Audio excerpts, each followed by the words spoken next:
Good morning and welcome to AIMS Bhopal. Today, I understand that this is the uh, new batch, and you are here to discuss the research protocol and thesis writing.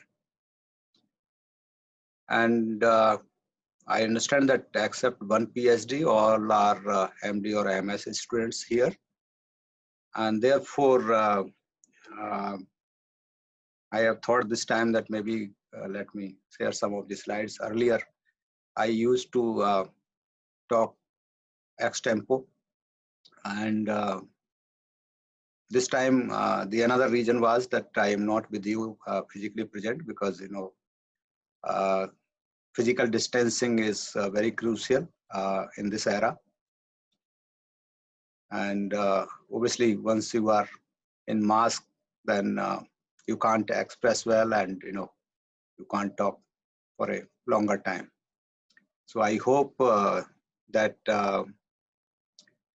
you will appreciate this. And for today's actually discussion, I have given a very new kind of title that even though I used to say that many of you might be thinking that why this thesis MCA has you know uh, compelled us to do the research. About 30 years back, there was no research, no thesis in MD and MS, but now from 1985 onward, this has been made compulsory. So obviously that is the reason that I thought that let me start with that. That some of you, if not all, must be thinking that why clinical research, why the MD and MD students they are supposed to do the research, because research usually the doctors they think that it's a matter of researcher. Researcher basically a biological scientist. So why doctors they should do the research, and this is a job of basic scientist. But no, I will tell you that how it is important that you should have the research and research temperament. So the reason that why you should do research and why it is needed in clinical sciences also, because you are the basically, if you see day and night, the doctors are the one who are seeing the patients, who are seeing various conditions, various patterns, and various other things. And where you realize in your clinical practice, immaterial, it is, paramedical or medical or clinical or what subject. But in day to day, every patient is different. So many times you find that there is no diagnostic method available as of now.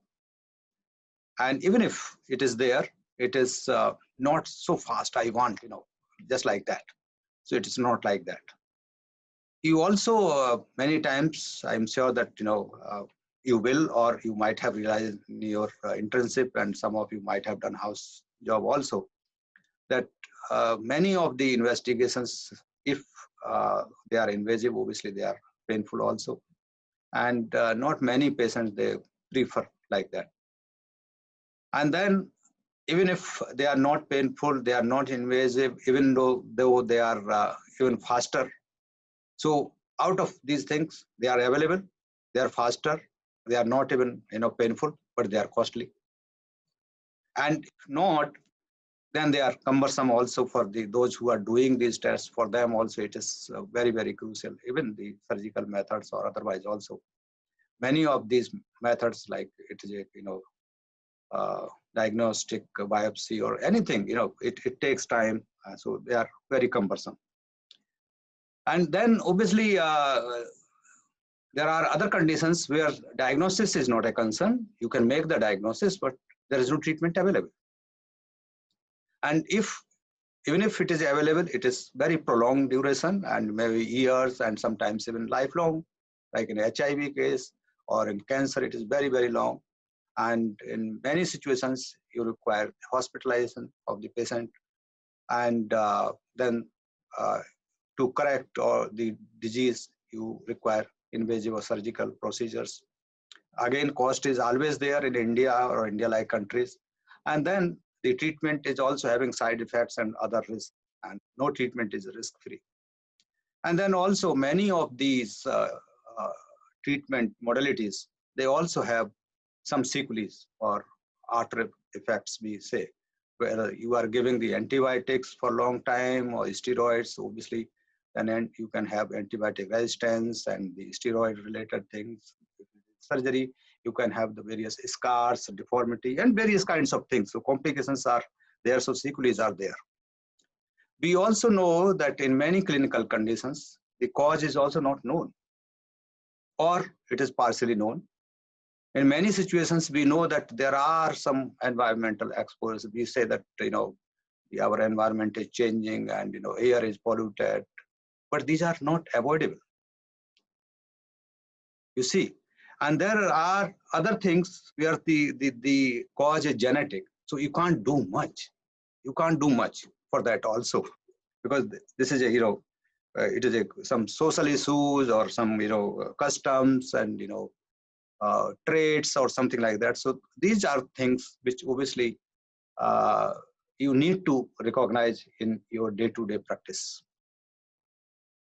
And all these things, when in last 2 slides I narrated, this you might realize only if you are a keen observer and you read literature. These days, of course, many of us rather, we are technology savvy, so we keep on learning through Google and other softwares and other things. So therefore, these things, whole plethora of information is there, but you have to be keen observer towards your patient or a clinical sample or whatsoever it is. And then for every time, for any problem, it is very, very important that you have inquisitiveness. Without that, obviously there is a problem, but you say, so what? So you should be having this kind of mentality that you want to know more. And the mere observations, we know that these simple observations, they made today's life what we are so safely in the world. There are many, many examples. Many examples. I have just narrated few. Newton, he didn't know, there was no laboratory, nothing. But he just, saw something, observed on one fine day, and then everybody, the whole physics starts from Newton. Jenners, I am sure that some of you must be knowing that, he was just observer and he realized that, a person who is working in his farmhouse and they never have smallpox. And if the cow is having the pox, but they are not having the smallpox, and they are, exposed to. So then he realized that probably there is some connection in the cowpox and the smallpox. And then obviously he was the first who invented the vaccine, which was, from the cowpox. Alexander Fleming also, this was, rotten, breads. What else?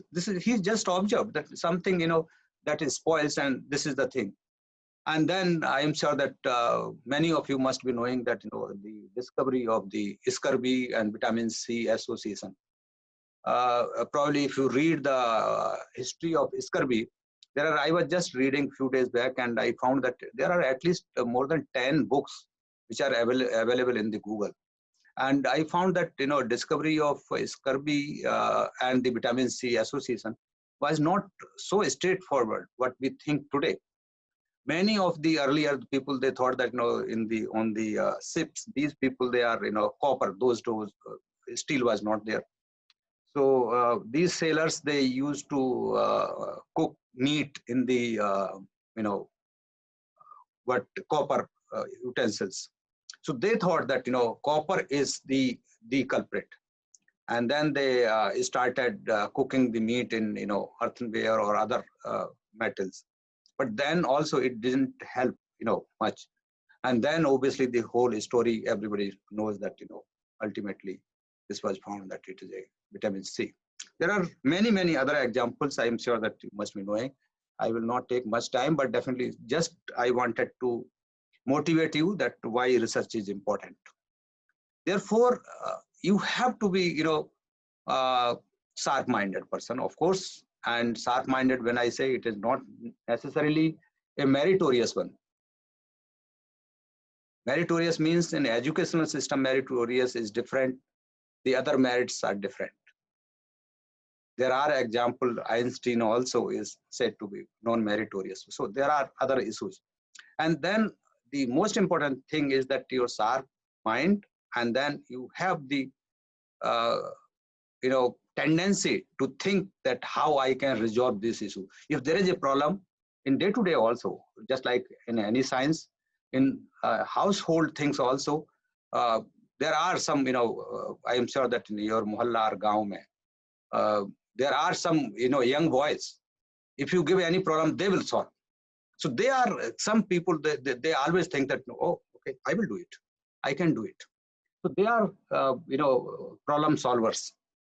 So you have to be there. And obviously, if you can think that there is a problem and then you can resolve it, then obviously this is the creativity. And here your mind means it is actually this is the research and innovativeness. So one thing is important, that all right, you are a very keen observer, and you also have inquisitiveness, means the capability to question something, that why it is happening, why it is not happening like that, why this treatment is not successful, and why this is successful. So this is known as capability to question the things. So this is not enough, even though I emphasized in first few slides, but now I am saying that this much is not enough. Why I am saying so? That you should also be able to, because sometimes you think, because if you are not aware, you will question everything. You will question everything.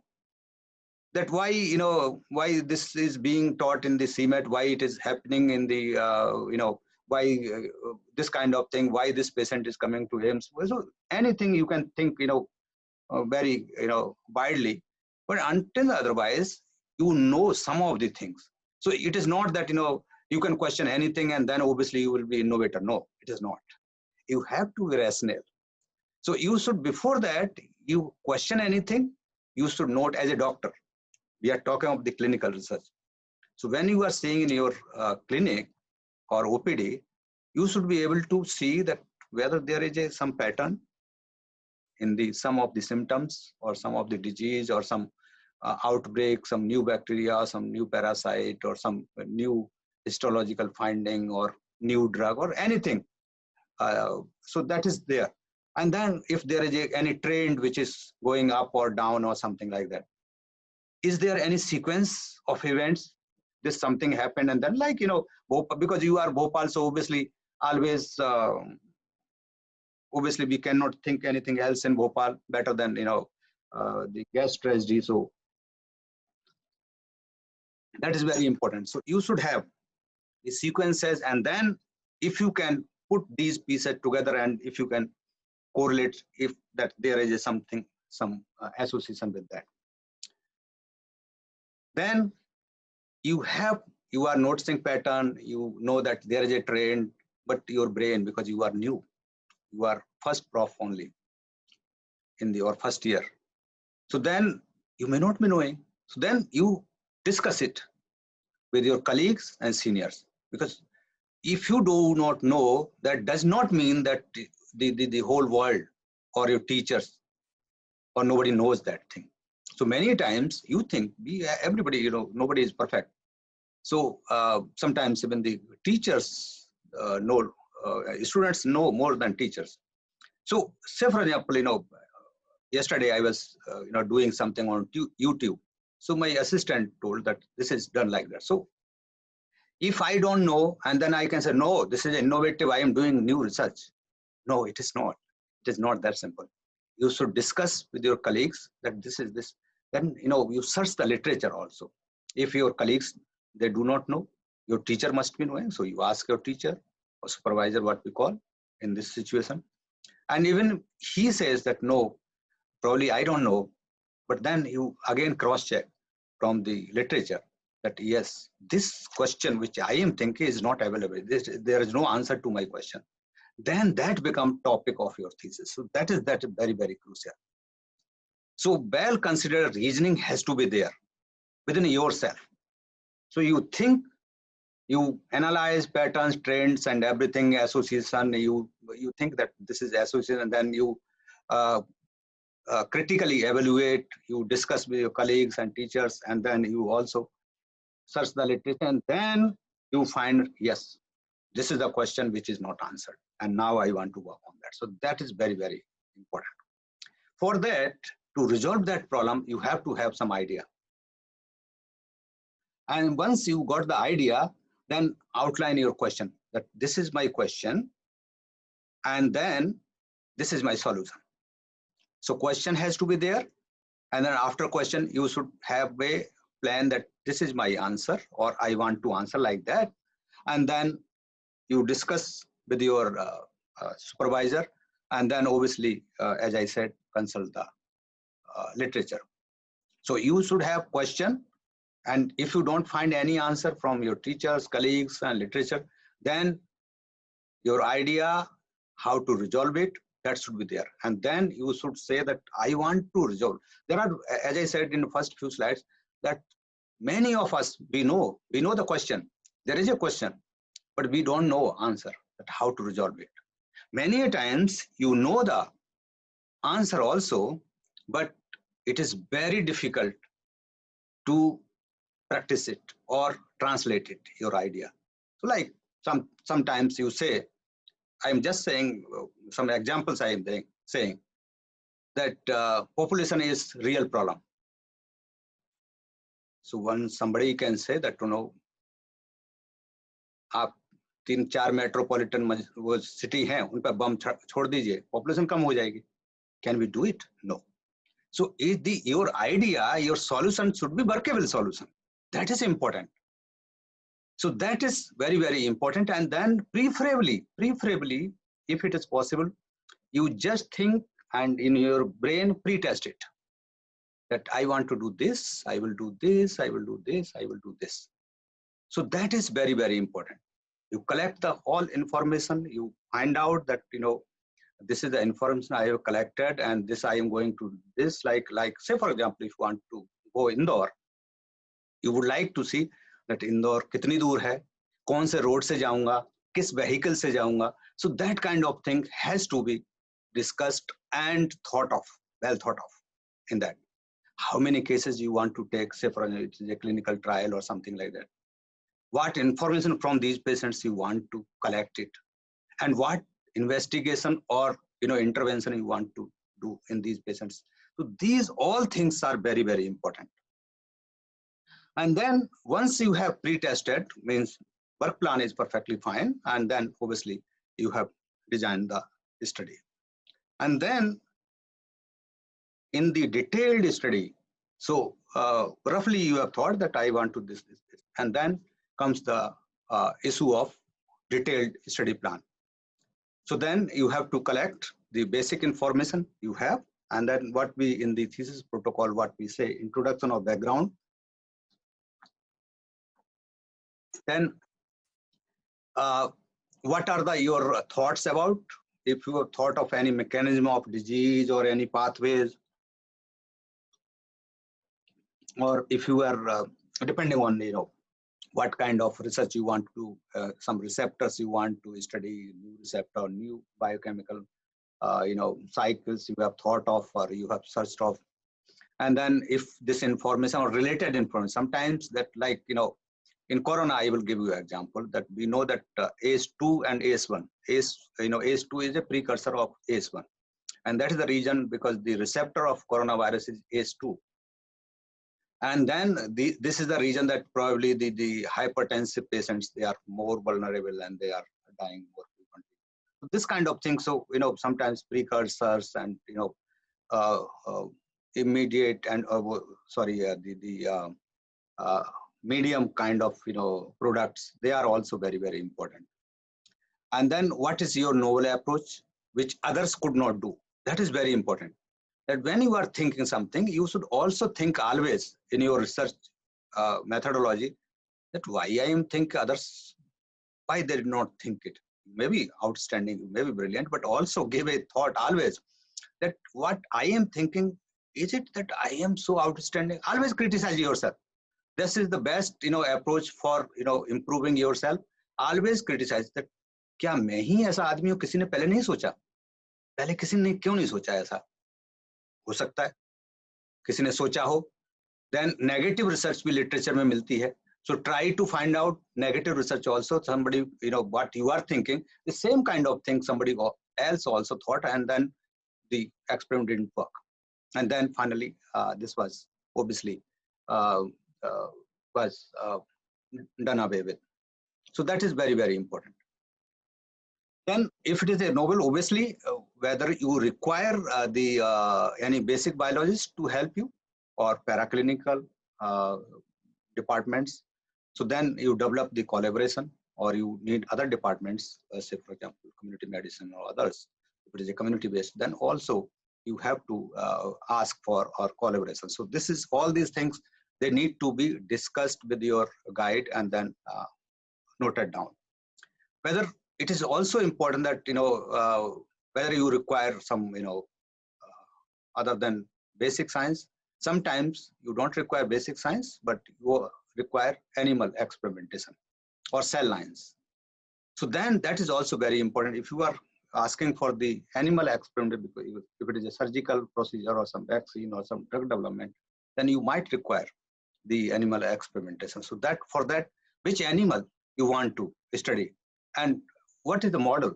I don't know. I am not face to face. Otherwise, I could have asked you. But anyway, what is the difference in animal and model? There is a difference. Not all animals are animal models. And not all models are animals. There are many cell lines, they are also models. So animal model, when we talk animal model, means that these animals for this particular disease, they are the best suited and they mimic the condition, the process or pathogenesis or physiology in the humans similarly. So that is the reason that many times you might have read that for this disease, this is the animal model. So for example, I will give you an example. Several, animals are there, like mouse is the commonest one. But mouse is not a model for everything. Like for pharmacological studies, it is not a good animal model. It is good for antibody development or some toxicity studies or something like that. But obviously, you have to go to higher animals. Once you choose that, I want to do the animal studies, and my idea requires animal studies. Think twice. Think twice that what you are going to innovate or do a new study, it is for the life of humans. But on the other side of the balance, you can see that you are going to kill somebody or someone. That is also equal to human being. Life is there. So one life, for the one life, you are going to kill another life. So please be rational and think of the animal rights just like you think of the human rights. What are the various commonly used animal models? As I said, mouse is the commonest, and rat, of course, then guinea pigs, hamster, guinea pig, hamster, and these are some of the animals which are most commonly used for pharmacological investigations. Mouse, rat, they are for antibodies and antigen and other things. Rabbit usually for larger quantity of antibody production like that.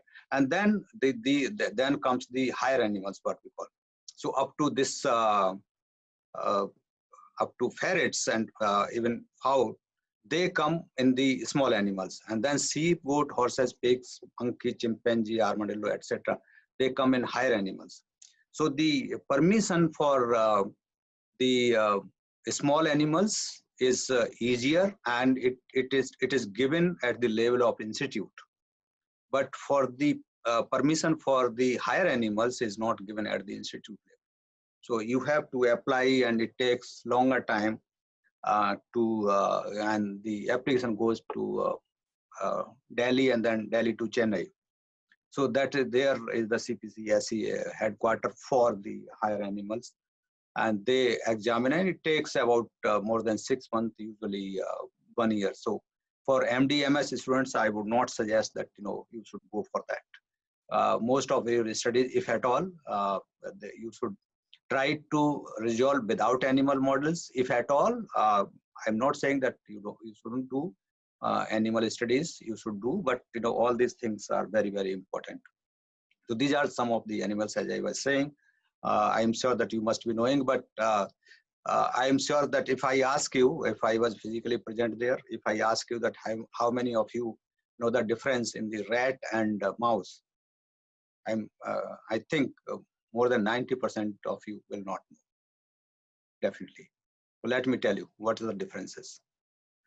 These are some of the characteristics. So obviously, I'm sure that you know the size is different, rat and mouse. But rat, say for instance, sometimes confusion may arise when the baby of rat and the adult mouse, then it can happen.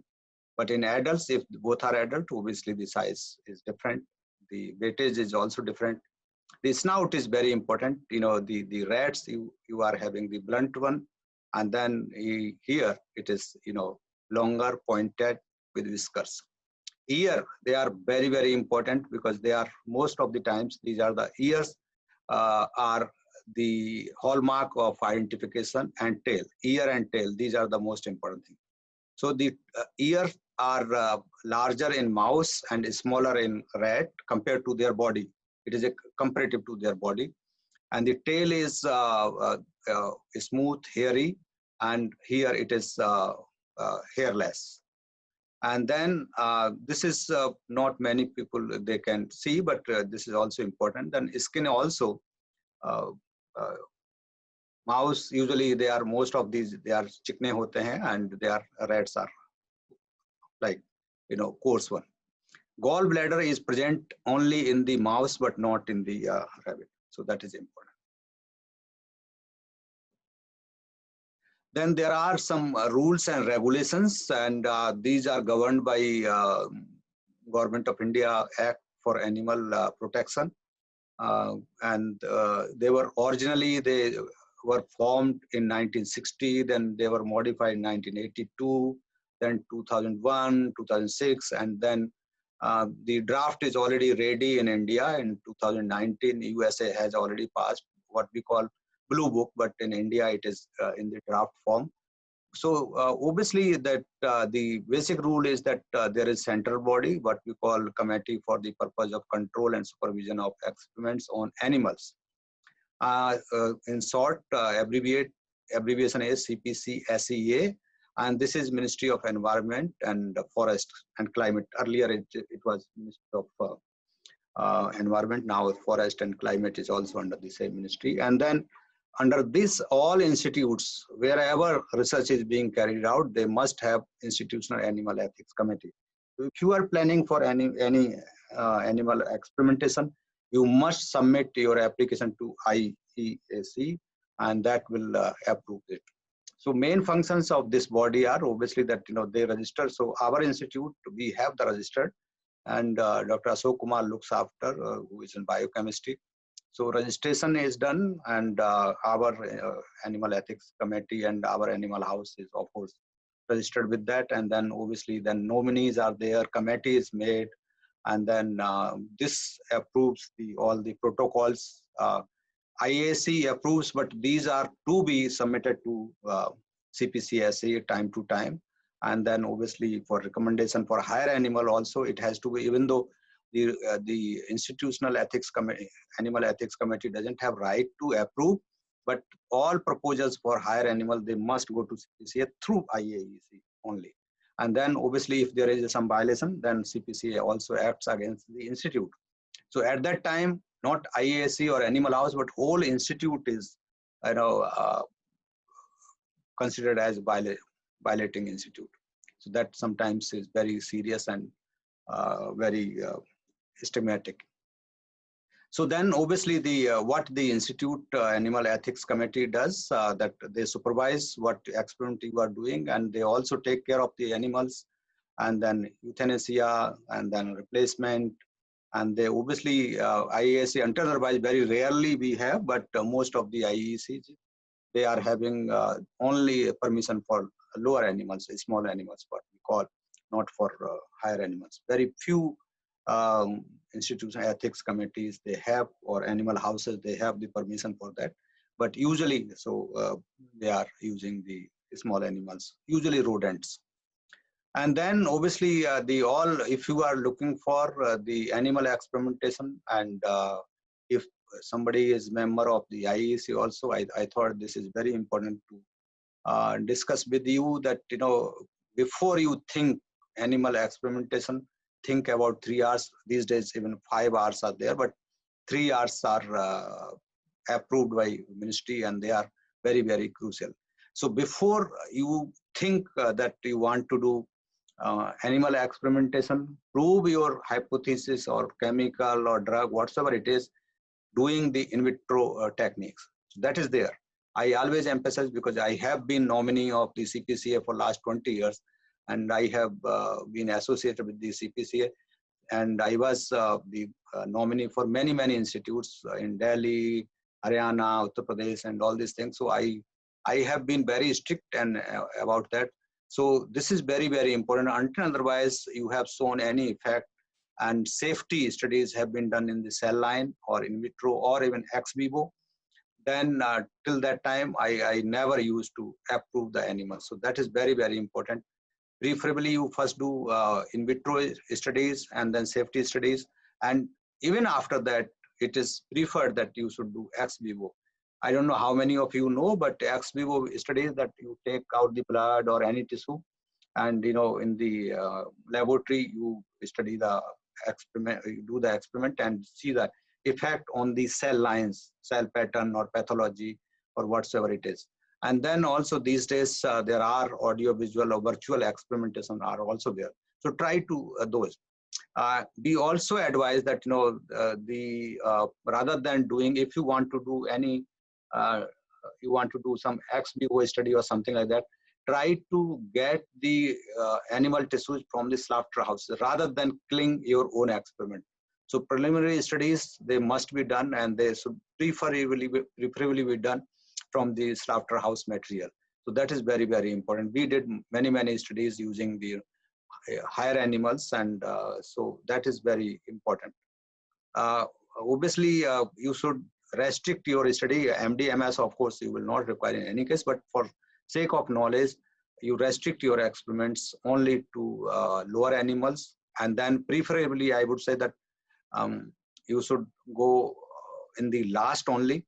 I would suggest that most of you should try to do in vitro methods and protocols, and if at all, you can use the human material ex vivo. That you take some biopsy tissues or something, or blood or something like that, and you do the RBC toxicity or lymphocyte toxicity or some assays or something like that. Then also you try to reduce that. You should do all the pre-screening of the product if that is there. So in vitro, as I said, here also you should do. Toxicity studies are very, very important. Don't subject any animal before you have done toxicity studies in the ex vivo or in vitro.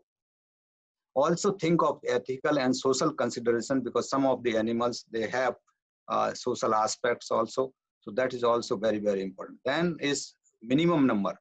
We used to advise many people, they write for each group you have to make several groups. So people used to make earlier a group of 10 animals. CPCA, and I was very vocal in CPCA, we advised, and then now it is minimum number is 3 to 5. So in one group, so that is ideal, because odd number, I always say that don't take even number. So always take in each group odd number. So that is very, very important. And then, as I said, choose correct animal model, and that from the literature you should use it. Then also try to refine that your experiment comes out, the results are most useful, and correct. For that, obviously, the animals, they must be cared well, and they should be kept in good quality of care. And then only the qualified person. Don't go. I would suggest that if you have never handled the animal, don't try to. Or if you want to try, take training and take help from the animal house or technician or somebody who is aware of. The also it is advised, Dr. Ashok Kumar will take care, but in any case, if anybody is planning, that correct type of analgesia is given and correct type of anesthesia is given. Also, if you want to sacrifice the animal, the correct method of euthanasia, what we call, so that is very, very important. And then, of course, how many animals or subjects you require, this is very, very crucial. The proper statistical methods must be used. Unfortunately, we don't have. Now we will be hiring. The post has been in principle approved. So next time, probably in maybe next 2 years or so, we will have our own biostatistician. But so far we don't have, but take help of the softwares, and the other institutes collaborate, and then so they can analyze. But most of the MDMS kind of studies, they can be done by using the online software. So that is very, very important. And then sample size is very important, because without correct sample size, your research may not be valid.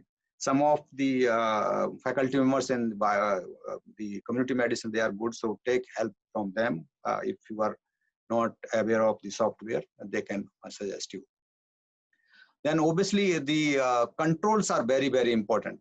So there is no study which is, no study finding are valid without proper controls. So controls are very, very important. So at least you should have, if you are trying to see the effect of any drug or vaccine or any effect of any, outside factor, then you should have at least 3 factors and 3 groups. One is obviously the test group, which you are looking for the effect on these patients. Then healthy control. Healthy control, many times this is a misnomer. Then for many people, the word is correct, but sometimes people take it otherwise. That healthy means those who are working in the laboratory or working in the healthcare work or something like that. It is not necessary that those healthcare workers, they are healthy. So investigate those also. Say, for example, if you are doing something, some fibro scan or something like that, or some studies on the liver, without diagnosing the occult, because sometimes these patients, they are clinically asymptomatic, but they might be having occult infection, various kinds of infections. The occult viral hepatitis is very, very common. We have seen several studies. So which organ you are looking for, similarly, you should look for. Then, of course, is the disease control. Disease control are also very, very important. The healthy control are required to see the sensitivity of your diagnostic test or the efficacy of your drug. But also the disease control, they are equally important. Otherwise, if you have not taken disease control, your research will be just like Ayush, like homeopathy, what we do, or Ayurveda we do. Only those patients, they will report to you who have recovered. But the patients, those who have not recovered, they will never come to you. Or they might be taking another drug, or they might be taking some other, intervention they might be undergoing. So that kind of thing. So the modern science and the ancient science, this is the most crucial thing. So because there are many confounding factors, so your study will be hampered. The results may be hampered, or your study will be influenced by these confounding factors. So this is very, very crucial that you should include disease control. When we say disease control, then obviously disease control means another group of patients who are having a similar manifestation due to other disease, but they are not actually diseased with this particular disease. Say, for example, if you want to do any intervention in TB cases, then obviously you should take the cases of COPD, silicosis, bronchitis, or bronchitis like that. So this is very, very important. This will actually give the true specificity of your test or vaccine or whatsoever it is, that actually this effect is coming because of this, not because of the confounding or other factors. So that is very, very important. So once you have done the animal experimentation or human clinical trial or diagnostic method or whatsoever you have done, your results are out, of course, then you have to interpret these results. But after interpretation, you are happy and you have written the thesis. Unfortunately, most of you will do, despite my saying this, but obviously I have to encourage you that really without disseminating your findings, there is no science. So if you have found something and you have not disseminated it, obviously it is of no use. Otherwise, it will be dumped and you will be passing the MDMS, that's all. But if you really want to do research and carry forward this is very, very important that you must disseminate. So various methods are there. You can obviously do the lectures and you can help hold the workshop with your colleagues or seniors. And if they are organizing, then you ask your supervisor that, sir, I want to participate in the workshop, or why I want to lecture, because you have done that kind of thing. So I am sure that if that kind of some opportunity is there, use these opportunities. Then in clinical practice also, very, very important. If you are using, your results are out, then obviously go for the say for if you have done clinical trial, then successful, then obviously do the clinical practice it in the clinics. And then most important is the publication, peer-reviewed journal. Why I am saying peer-reviewed journal? Because you can publish any damn thing, and that may not be reproduced by anybody. So peer-reviewed is important, that a person expert in your area in that particular subject, he or she has seen, and your methodology and everything is vetted, that yes, this is a study.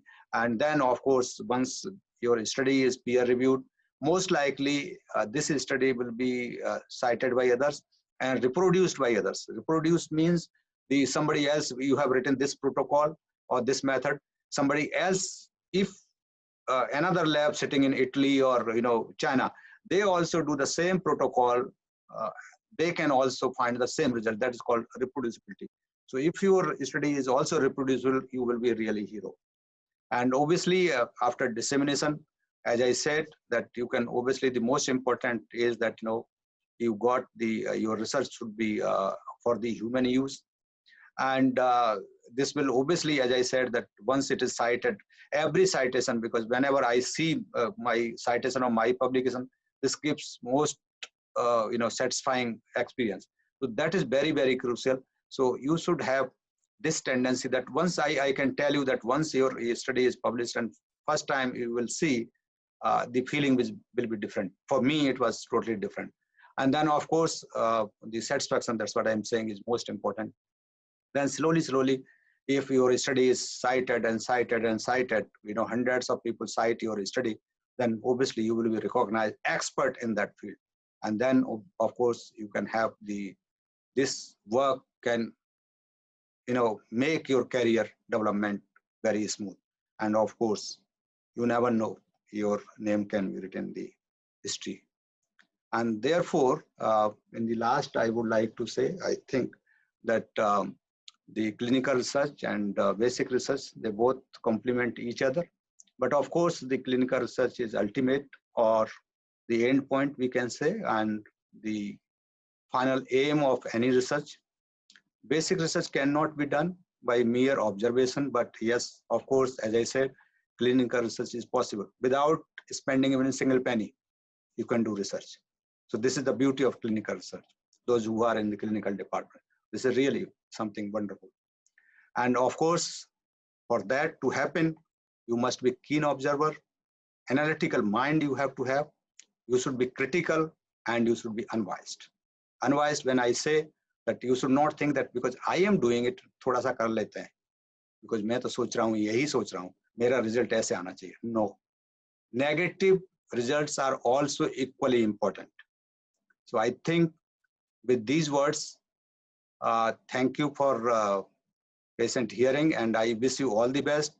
I hope that with your research, you will bring the name of AIIMS Bhopal to a newer heights. Thank you once again.